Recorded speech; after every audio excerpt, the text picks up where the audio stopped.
오늘은 성천 기념주일인데요. 우리 주 예수 그리스도께서 부활하신 다음에 40일 동안 제자들과 함께 계시다가 성천하신 것을 기념하는 날입니다. 하늘에 계신 그리스도께서는 몸은 하늘에 계시지만 영으로 그리고 하나님 말씀을 통해서 지금도 우리와 함께 계십니다. 오늘은 신명기 마지막 장에서 여호수아 1장에서 5장 말씀입니다. 자, 모세가 죽습니다. 그런데 모세가 죽을 때까지 눈이 흐리지 않았다. 그리고 기력이 쇠하지 않았답니다. 눈이 흐리지 않았다는 것은 정신력이 아주 맑고 강했다는 것입니다. 저도 이제 60이 이제 좀 넘었는데요.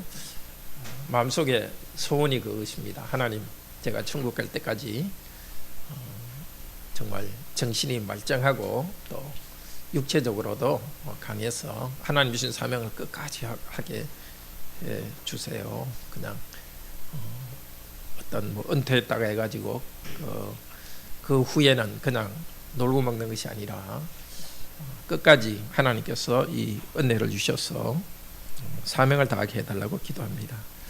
여러분의 기도가 되기를 바랍니다.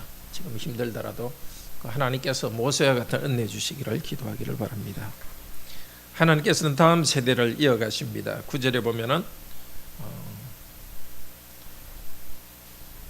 모세가 여호수아에게 안수하니까 여호수아가 지혜의 신이 충만했다. 신은 성령님이죠. 모세와 함께 계셨던 하나님께서 성령님을 통하여서 여호수아와 함께 하였습니다. 성령님의 임재는 구체적으로 지혜로 나타납니다. 이 성령님의 지혜, 이것은 신학에 사도행전 6장에 많이 나오죠. 집사들에 대해서 쓴 말입니다. 직분자들에 대해서 하나님께서 성령과 지혜가 충만하게 되어서 교회를 인도하여 가십니다. 직분자뿐만이 아닙니다.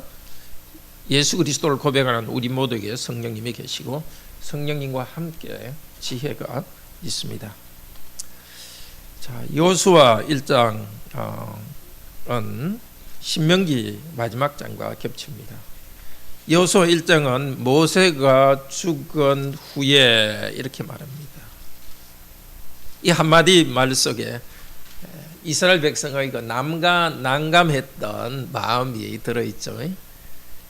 손을 탁 홍해를 향해 내밀면 홍해가 갈라지는 그런 일을 하게 하셨던 그 위대한 지도자 모세가 갔으니까 백성들은 얼마나 또 불안했겠습니까? 여호수아는 이 일을 내가 어떻게 감당할 것인가 짐이 있지 않았겠습니까? 그때 여호와께서 다시 여호수아에게 나타나셨습니다. 여호수아는 모세와 함께 있으면서 모세의 지도력 밑에서 여호와 하나님을 만났습니다. 이제는 독립적으로 여호수아를 만나 주십니다. 세대를 이어서 여호와께서는 다시 만나십니다. 아브라함의 하나님, 이삭의 하나님, 야곱의 하나님이라고 말씀하셨습니다. 이삭은 자기 아버지 아브라함을 통해서 경험했던 하나님을 이제 자기의 하나님으로 만납니다. 야곱도 마찬가지입니다. 아브라함, 이삭의 하나님, 할아버지와 아버지의 하나님은 자기의 하나님으로 만납니다. 하나님께서는 말씀으로만 들었던 그 하나님께서 실제 우리를 방문해 주십니다. 말씀과 함께 성령님으로 다가오십니다. 다시 약속해 주십니다. 3절에서 너희 발바닥으로 밟는 땅을 너에게 줄 것이다. 지금 위치는 어디죠? 모압 평지죠. 요단강 동쪽에 10km, 20km 정확한 위치는 모르겠습니다. 떨어져 있습니다. 약간 높은 평지라서 저 앞쪽으로 밑으로 약속의 땅이 내려다 보이는 곳입니다. 그곳을 내려다 보면서 하나님께서 여호수아에게 나타나셔서 약속하십니다. 저기 보이는 저 땅 약속대로 줄 것이다. 그리고 5절에 모세와 함께 있었던 것 같이 너와 함께 있어주겠다. 이것만큼 큰 위로가 되는 것이 없습니다. 돈이 없으면 불편합니다. 건강이 있으면 없으면 건강해야 됩니다. 우리는 그걸 위해서 기도합니다. 그러나 건강과 돈과 우리 영혼과 모든 것을 책임지시는 여호와. 여호와가 우리와 함께 있으면 모든 것이 다 함께 있습니다. 결코 떠나지 않고 버리지 않겠다. 그러면서 아주 우리가 참 익히 알고 사랑하는 말씀 있습니다. 여호수아 6장 7장 1장 6절 7절 같이 읽읍시다. 강하고 담대하라. 너는 내가 그들의 조상에게 맹세하여 그들에게 주리라 한 땅을 이 백성에게 차지하게 하리라. 오직 강하고 극히 담대하여 나의 종 모세가 내게 명령한 그 율법을 다 지켜 행하고 우로나 좌로나 치우치지 말라. 그리하면 어디로 가든지 형통하리라. 강하고 담대하라. 이 말 속에는 여호수아가 좀 두려웠다는 것을 알 수 있습니다. 그렇게 모세 앞에서 많은 걸 보았지만 두려움이 있습니다. 오늘 우리에게 반복해서 말씀하시는 이유도 우리에게 두려움이 있기 때문입니다. 여호수아에게 3번이나 강하고 담대하라고 말합니다. 또 18절 주엘 뒤에는 백성들이 여호수아를 보고 강하고 담대하십시오. 우리가 어떤 존재인지 이것을 통해 말해줍니다. 우리 인생의 큰 문제는 2가지죠. 죄의 문제하고 싸웁니다. 또 하나는 비참합니다. 비참함 중에 하나가 어려운 일이 있고 두려움이 있다는 것입니다. 그것에 대한 치유책은 여러 가지 휴식도 해야 되고 심하면 정말 상담도 받아야 되겠습니다. 그렇지만 가장 핵심적인 치유책은 이 말씀을 계속 듣는 것입니다. 놀라운 일입니다. 같은 것을 반복할 때에 당연히 학습 효과가 있습니다. 그러나 그보다 더 중요한 것은 성령께서 그 말씀을 사용하신다는 것입니다. 우리는 같은 밥을 먹지 않습니까? 계속 먹습니다. 그게 우리의 건강에 우리를 건강하게 합니다. 우리는 영적 양식을 계속 먹어야 됩니다. 우리를 구원하신 일에 대해서도 알아야 되지만 또 하나 우리의 의지를 바로 세우는 일도 필요합니다. 그래서 하나님께서 하시는 일을 다 하도록 하기 위해서 우리에게 우리 본성적으로 있는 두려움을 계속 하나님께서 터치하시고 강하고 담대하라는 이 말씀을 하심으로써 우리를 강하고 담대하게 해주십니다. 강하고 담대하라는 이 말씀을 사용하셔서 우리를 강하고 담대하게 해주십니다. 무엇을 위해서? 약속하신 땅을 얻기 위해서. 그리고 강하고 담대하기 위해서 무엇을 위해서? 하나님 말씀을 지키기 위해서입니다. 근데 이 강하고 담대하는 말은 완악하다는 뜻도 있습니다. 바로가 마음이 강팍했다는 단어와 똑같습니다. 하나님 말씀에 순종하지 않고 강하고 담대한 것은 강팍한 것이고 완악한 것입니다. 그러니까 그냥 강하고 담대한 그 자체가 중요한 게 아니라 방향이 무엇을 향하여 무슨 기준으로 하는가 하는 게 중요합니다. 정말 내 자신의 어떤 의지를 강하고 담대하는 거 그 의미가 없습니다. 해가 될 수 있습니다. 오직 말씀을 바라보고 그 말씀을 순종하기 위해서 강하고 담대합니다. 또 말씀을 바라보고 말씀을 향하여서 내 몸을 던지기 때문에 강하고 담대합니다. 내 자신의 감정이나 계획을 생각하면 강하고 담대할 수 없습니다. 말씀을 향하여 강하게 지키는 일에 강하고 담대하고 또 말씀을 지키기 때문에 강하고 담대합니다. 9절에서 두려워하지 말고 놀라지 말라. 강하고 담대하라는 말씀을 해놓고 또 두려워하지 말고 놀라지 말라. 우리는 계속 이 말씀 들어야 됩니다. 정말 마음속에 감정적으로는 두려워하고 생각이 일어나지만 거기에 내 마음을 주지는 마십시오. 내 마음에 두려운 마음이 있구나 그 정도 생각하고 그냥 지나가십시오. 그냥 말씀을 생각하고 그것을 지키는 일에 초점을 두십시오. 여호수아는 이미 그 요단강 동쪽에서 자기 땅을 얻었던 2지파와 반 그 지파에게 말합니다. 너희들은 앞서가서 싸우라. 그랬더니 그들이 말합니다. 네, 순종하겠습니다. 오직 당신은 강하고 담대하십시오. 17절 18절 여호와께서 당신과 함께 있기를 원합니다. 이 성도의 공동체 안에 있어야 될 일입니다. 특별히 직분자는 앞서서 강하고 담대하게 해서 백성들에게, 직분자는 백성들에게 이 하나님이 주신 땅을 얻도록 해야 됩니다. 지금도 목사와 장로 집사는 정말 성도들 앞서가면서 강하고 담대한 모범을 보여주면서 자신의 가정을 세우고 또 직업에서도 강하고 담대하면서 역경을 극복하는 모범을 보여줘야 됩니다. 그럴 때 교회 전체가 평안합니다. 성도들은 직분자를 같은 마음으로 격려해 줘야 됩니다. 그뿐만이 아닙니다. 성도들은 서로 이렇게 격려해 줘야 됩니다. 그래서 우리가 지금 줌이란 프로그램을 사용해서 구역 모임 하고 있지 않습니까? 내가 좀 시간이 없으면 안 하겠다. 또 그 모임 참석하니까 내가 많이 좋았다. 그렇게만 하면 좀 곤란합니다. 의무가, 임무가 있습니다. 하나님 당신과 함께 하기를 원합니다. 강하고 담대하십시오. 서로 격려할 임무와 직분이 있기 때문에 우리는 이런 모임에 참여합니다. 내키지 않더라도 참여하는 것은 성도가 해야 될 임무입니다. 자, 2장 제목을 안 읽었네요. 2장 제목, 여호수아 2장 읽읍시다. 주보에 있죠. 여리고 정탐, 라합 가정의 구원과 백성을 담대하게 준비시킴. 자, 시딤에 있었습니다. 이제 보니까 어딘가 모압 평지에서 이제 시딤까지 온 것 같습니다. 두 명의 정탐꾼을 보냈는데 11절에 보면은 10절 11절에 보면 라합이 말합니다. 당신들에게 여호와 하나님께서 하신 일을 듣고 우리 마음이 녹았다. 이걸 보면 정탐꾼을 보낸 목적을 알 수 있습니다. 백성이 좀 두려워하는 마음이 있지만 저 여리고 사람들이 더 두려워하고 있다는 것을 보여줍니다. 자, 여리고성이 강합니다. 첫 성이고 아주 강한 것입니다. 그러나 여호와의 백성이 더 강하다는 것을 그들이 알고 있습니다. 자, 우리 성도님들이 여러분의 직장에서 가장 강한 사람이라는 걸 알기를 바랍니다.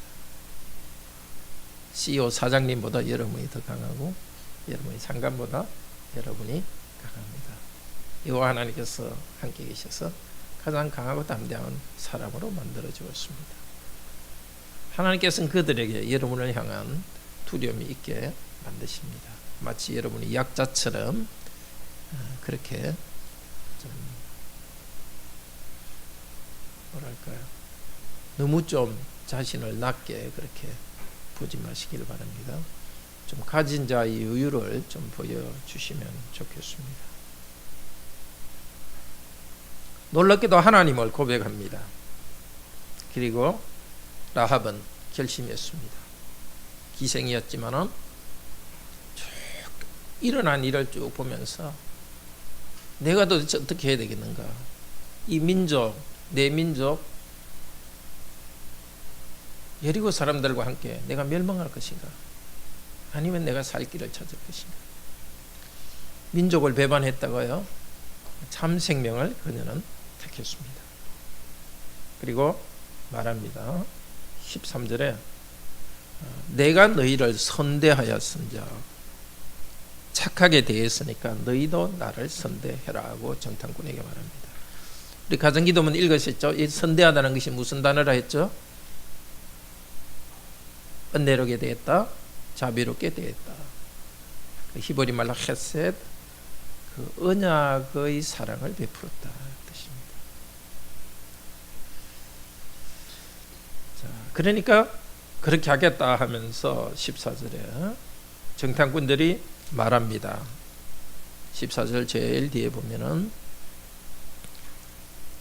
우리도 너희를 인자하고 신실하게 대하리라. 인자와 신실은 언약에 대해서 쓰는 두 말입니다. 시편에 굉장히 많이 나오는 두 짝입니다. 인자와 진실, 인자와 성실, 자비와 성실 여러 가지로 번역되지만은 그 히브리 단어는 똑같습니다. 헤셋 그리고 에메트 두 단어입니다.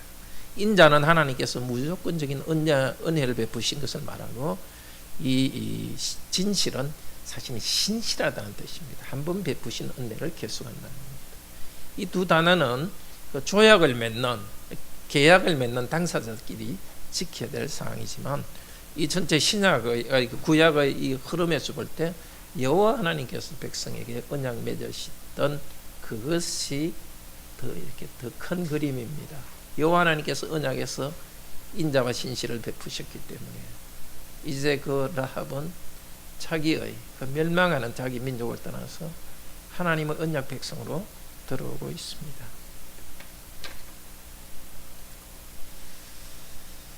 자, 우리도 어디에 충성을 바쳐야 될지 결정할 때가 있습니다. 우리나라는 어떤 집단의식이 강해서 좀 다르게 하면 너만 잘났냐 이렇게 하고 따돌리기도 합니다. 우리 성도들은 하나님의 말씀에 따라서 참된 생명을 얻기 위해서 이 따돌림 당하는 것을 두려워해서는 안 됩니다. 그러니까 독자 노선을 좀 걸어가야 됩니다. 어디 가든지 이 파벌이 있고 그렇습니다. 저도 그런 걸 많이 이렇게 살면서 경험해 보았습니다. 근데 독자 노선을 걸어가면 처음에는 외로운데 여러분이 계파의 보스가 됩니다. 하나님의 노선을 가지고 걸어가면 여러 사람들을 아우르게 되고 평화를 만들 수 있습니다. 여러분이 강하니까 어느 한 그룹에 들어가야 생존할 것처럼 그렇게 하지 마십시오. 3장 제목 읽읍시다. 요단강을 건넌 언약궤에 맨 제사장이 먼저 가며 언약을 새롭게 하신. 그러니까 그냥 이야기로 읽어버리면은 이게 건넜구나 이렇게 되는데, 그냥 이야기로 읽으면 안 된다는 것은 이 길게 쓴 것을 통해서 알 수 있습니다. 그러니까 어떤 성경을 읽을 때 왜 이렇게 했을까 그걸 질문해야 됩니다. 왜 이걸 길게 썼을까? 단순하게 쓰면 되잖아요. 언약궤를 맨 제사장들이 요단강에 들어가니까 요단강이 갈라졌고 백성들은 건너갔다. 이 두 줄만 쓰면 되는데 왜 이렇게 길게 했을까요? 그러니까 이 자체가 하나의 이야기지만 이야기 설교이기 때문입니다. 그리고 언약을 이야기했지만 인자와 진실 언약을 이야기했는데, 언약궤라는 걸 통해서 하나님의 언약에 대해서 설명합니다. 이 언약궤라는 말이 10번이나 나와요. 궤라는 말이. 그러니까 지금 그냥 건넜다는 것이 아니라 하나님의 언약궤를 말하고, 언약궤를 통해서 하나님께서 백성과 맺은 그 약속과 언약이 얼마나 신실한가를 계속 보여주고 그것을 설교하는 것이 이야기 설교라고 할 수 있습니다. 그러니까 성경을 읽을 때 그냥 어린이 스토리 바이블, 이야기 성경처럼 이렇게 읽어버리면 곤란해요. 우리 어린 자녀들한테는 우선 그걸 가르쳐야 되지만 커서는 이 메시지를 갖다가 바로 가야 됩니다. 아침에 일찍 일어났습니다. 시딤에서 요단강까지 3일 길을 요단강까지 갔습니다. 3일 동안 기다렸습니다. 그때 요단은 홍수 북쪽에서 지금 봄이라서 눈이 녹아가지고 굉장히 강이 가득 찹니다. 거의 넘칠 정도, 완전히 넘치진 않았지만 강 안에 두 강이 가득했습니다. 백성들은 도대체 어떻게 건널 것인가 걱정이 있었을 것입니다. 그러나 하나님 그들은 기다렸습니다. 오늘 3장은 오늘 예배 때 들을 말씀인데요. 자세히 보시면은 이 사역으로 한번 보시면은 조금 더 분명할 겁니다. 사역으로 보시면은 백성들이 건너기를 준비한 것은 1절, 2절인데 실제 건넌 것은 14절입니다. 근데 말이 많아요. 하나님께서 이 말씀을 계속하고 있습니다. 그러니까 백성들이 말씀의 능력으로 이것을 한다는 걸 지금 가르치고 있습니다. 그리고 언약궤의 힘이 있는 것이 아니라 언약궤는 표시죠. 표와 인이죠. 여호와께서 백성과 함께 하신다는 표와 인인데 여호와께서 함께 하셔서 이 일을 한다는 겁니다. 그리고 백성들은 언약의 하나님 말씀을 들어야 됩니다. 이게 제가 파란색으로 한 것은 하나님의 말씀입니다. 3절에 백성에게 명령했고 또 8절에도 명령해라. 하나님께서는 백성들에게 명령하시는 분입니다. 그리고 복을 주십니다. 건너가는 복. 10절에는 이 요단을 건너가는 것을 통해서 가나안 땅을 민족들을 쫓아내고 기업을 주시겠다는 그 복을 주십니다. 그러니까 이 요단을 건너는 것은 하나님의 새로운 명령이요, 또 하나님께서 새로운 복을 약속하시고 주는 것입니다. 이 위기를 통해서 하나님께서는 그냥 위기만 보지 않으시고 포기하지 않으시고 하나님께서 다시 이 시점에서 하나님 말씀에 순종하라고 명령하시고 순종하는 백성에게 복 주시겠다고 합니다. 그것이 바로 언약이죠. 언약은 서로의 관계 아닙니까? 하나님께서는 복 주시고 백성은 순종하는 것. 그런데 이 하나의 사건을 통해서 앞으로 주실 복을 미리 보여줍니다. 이 강을 가르신 하나님께서는 가나안 땅을 백성들을 이기게 하실 것이라는 걸 나타내 줍니다. 그리고 아주 언약에 관한 아주 독특한 표현들을 씁니다. 언약궤에 언약이란 말이 있죠. 그러게 물이 갈라졌다는 것은 잘라졌다. 이게 13절, 14절에 나오죠. 물이 잘라졌다 하는데 이거 카라트인데요. 언약과 자른다 이걸 합치면은 원래 언약을 맺는다는 뜻입니다. 우리는 잘 모르지만 이 이스라엘 백성은 이 말을 쭉 읽으면 하나님께서 여기서 언약을 맺었구나 그걸 알 수 있습니다. 그 다음에 16절에 물이 섰는데 물이 하나의 벽으로 일어섰다. 이게 쿠움이라는 단어인데요. 언약을 일어선다 이렇게 하면 무슨 뜻이냐면 언약의 약속을 지킨다는 또 뜻이 됩니다. 그러니까 우리는 이게 익숙하지 않지만 원래 이 히브리 성경을 읽던 우리 구약 백성들이 너무 분명했습니다. 하나님께서는 이 위기 속에서 언약을 새롭게 하시고 언약을 지키시구나. 건너갔습니다. 누가 앞장섰습니까? 언약궤를 맨 제사장들이 앞장섰습니다. 제사장들이 능력이 있는 게 아니라 그 언약궤를 통해 나타나신 여호와께서 백성 앞에 가시고 물을 끊었습니다. 지금도 마찬가지입니다. 하나님께서 먼저 가십니다. 우리에게는 이 언약궤는 주지 않았습니다. 우리에게는 참된 언약궤 대신 언약을 이루신 예수 그리스도를 우리에게 주셨고 예수 그리스도께서 성천하여 하늘에 계시지만 성령님을 통해서 우리와 함께 계십니다. 예수 그리스도께서 우리와 함께 하시는 가장 분명한 표시는 성천의 빵과 포도주로 표시가 있습니다. 그리고 또 하나님의 말씀입니다. 언약의 말씀을 앞세우고 우리도 살아갑니다. 우리에게도 요단강 물과 같은 그런 위기와 어려움이 계속 있습니다. 왜 이것을 우리에게 읽게 했겠습니까? 말씀을 앞세우고 가라는 겁니다. 너무 두려워하지 말고 하나님 말씀을 따라서 그대로 가라는 겁니다. 망설이지 말고. 어떤 일이 일어날지는 하나님께서 보여줄 것입니다. 일단 그 위험한 곳에 발을 담가야 되고 그럴 때 하나님께서 가르치고 거기 있어야 됩니다. 이 일을 하는데 직분자, 목사와 장로와 집사가 먼저 앞서가면서 교회를 세워야 됩니다. 그래서 성도들도 함께 나가면서 서야 됩니다. 거꾸로 생각하면 안 됩니다. 가만히 있어 물이 갈라질 때를 기다리고 있지 않습니다. 먼저 들어가고 믿음으로 들어갈 때 하나씩 열어줍니다. 출렁거리는 강물보다는 하나님 말씀을 붙잡고 하나님의 일하심을 바라보기 바랍니다. 4장에서 5장 1절 제목 읽읍시다. 요단강 건넌 후 기념비를 세워 하나님의 언약을 기어. 4장에도 건넌 다음에 있는 일을 말하는데 계속해서 반복해서 같은 말을 합니다. 언약궤가 앞설 때 물을 잘랐다는 말을 두 번이나 써서 하나님께서 언약을 맺었다는 이야기를 합니다. 그리고 12명 백성 한 지파에 한 명씩 12명의 사람을 뽑아가지고 그 요단강 가운데다가 돌 12개를 세웁니다. 언약의 표시와 기념으로 세웠습니다. 그리고 또 돌 12개를 또 꺼내가지고 요단 강가에다 그것을 세웠습니다. 하나의 표시죠. 특수한 표시입니다. 하나님께서 요단강을 기적으로 건너게 하셨다는 표시고, 하나님 백성들은 그 돌을 보면서 하나님의 은혜를 기억했습니다.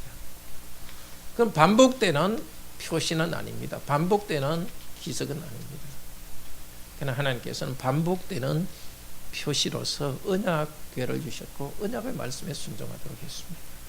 지금도 하나님께서는 예수 그리스도 안에서 예수 그리스도께서 계실 때와 사도들이 있을 때는 기적의 표시들을 주셨습니다. 그런데 지금은 그런 기적의 표시들은 주지 않고 성찬의 표시와 말씀을 주십니다. 우리는 말씀을 보고 성찬에 참여하면서 그리스도께서 우리를 위해서 십자가에 죽으시고 부활하신 그 사실을 기억합니다. 그리고 믿음으로 그리스도를 의지하여서 경배하고 또 믿음으로써 또 비슷한 일이 일어날 때 우리는 다른 것 기적을 바라지 않습니다. 하나님께 주시는 그 언약의 말씀을 잡고 나갑니다.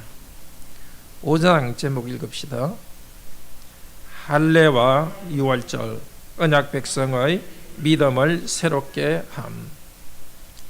걷는 다음에 먼저 하는 것이 바로 할례를 행하게 하고 유월절을 지키게 합니다. 광야 40년 동안 태어난 남자 아이들은 할례를 행하지 못했습니다. 이제 할례를 행하면서 언약을 새롭게 합니다. 할례는 제일 처음 언제 행했죠? 누구에게 약속하고 행했죠? 언약의 표시로. 네. 아브라함과 창세기 17장에 할례를 행해라고 하셨죠. 그 후손에게 행해라 하셨습니다. 할례 자체가 또 표시입니다. 표와인인데 그것은 무슨 표와인이죠? 언약 백성이라는 표시입니다. 언약궤, 그것은 저 바깥에 있는 것이지만 몸에 있는 언약의 표시입니다. 특별한 백성, 하나님께서 그 백성을 생육하고 번성하겠다는 표시, 약속을 하면서 할례를 행하라 했고, 또 아브라함에게는 이 가나안 땅을 주겠다 약속하면서 그 표시를 했습니다. 이제 다시 표시를 하면서 아브라함에게 약속하신 생육하고 번성하는 일은 이미 이루어졌는데 앞으로도 계속될 것이고, 이제 바야흐로 마침내 400년 전에 약속한 그 땅을 이제 얻는다는 하나님의 축복을 그걸 통해 나타냅니다. 또 할례를 행하는 걸 통해서 언약의 순종을 나타냅니다. 그리고 유월절을 지킵니다. 유월절은 바로 광야에서 계속 지켰는지는 모르겠습니다. 그렇지만 유월절은 언제 시작됐죠? 처음 출애굽할 때 처음 시작했습니다. 이제 다시 유월절을 지키면서 이제 하나님께서 지금까지 약속을 주시고 앞으로도 하나님께서 구원의 능력을 행할 것이라는 것을 약속했습니다. 그 약속이 있고 또 하나님의 백성들은 명령에 순종했습니다. 자, 이 아름다운 것이 있습니다. 한번 보십시오.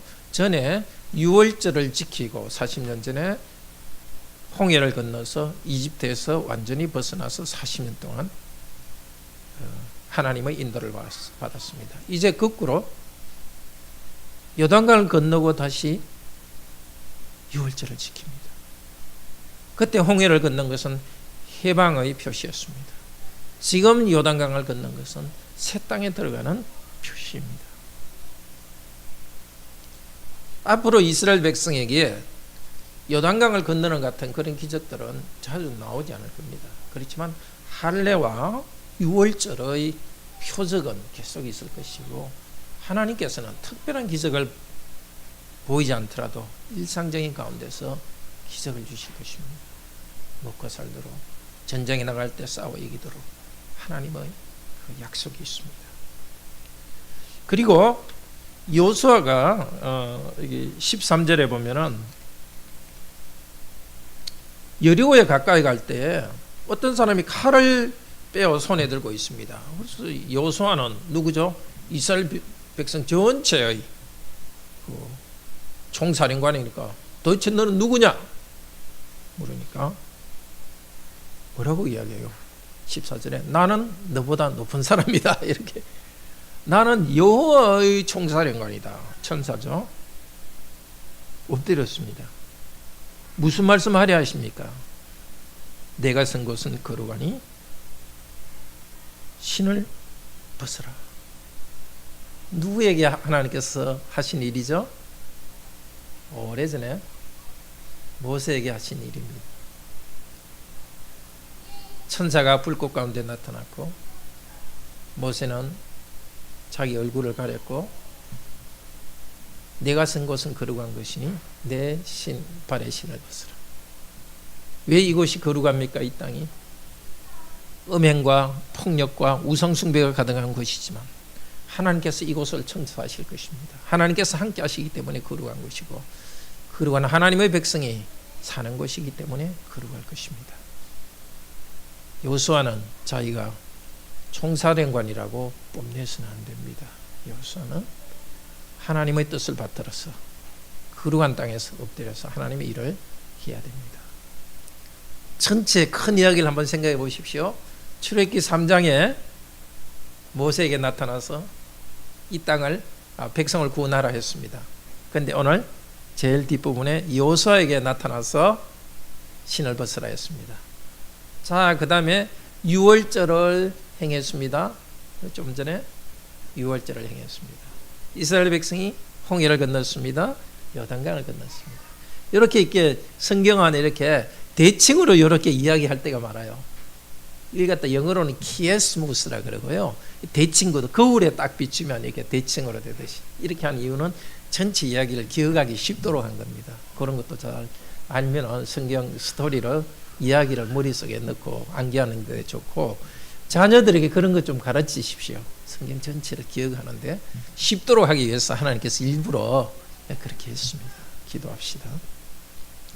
자비로우신 하나님, 모세는 갔지만은 다시 성령 충만한 여호수아를 지도자로 세워서 하나님께서는 약속의 땅을 향하여 걸어가게 하셨습니다. 모세와 모세 시대에 함께 하셨던 하나님께서는 모세 시대에 언약을 맺었던 하나님께서는 계속해서 요단강을 건너는 일에서 언약을 새롭게 하시고 언약을 지키시는 것을 보여주었습니다. 그래서 앞으로 가나안 땅을 약속으로 주는 일에서도 언약을 지킬 것을 보여주었습니다. 그 언약에 신실하신 하나님께서는 직접 사람이 되셔서 오셨고 우리를 죄로부터 구원하시고 그리스도의 보혈 공로로 우리가 새 언약을 맺어주셨습니다. 우리에게 영원한 천국을 주셨고 주님 복음 말씀을 받아들이고 순종하며 살라고 하셨습니다. 주께서 우리에게 주시는 이 영원한 천국과 또 생명의 약속을 받아사오니 저희도 항상 복음 약속을 붙잡고 죄 용서의 은혜를 기뻐하고 말씀에 순종하며 살아가게 하소서. 영원한 천국 복뿐만이 아니라 바로 그 천국이 이 땅에서 시작되었사오니 하나님과 함께하고 말씀을 따라 강하고 담대하며 이 땅에서 하나님 나라를 이루고 경험하는 복을 주시옵소서. 주 예수 그리스도 이름으로 기도드립니다. 아멘.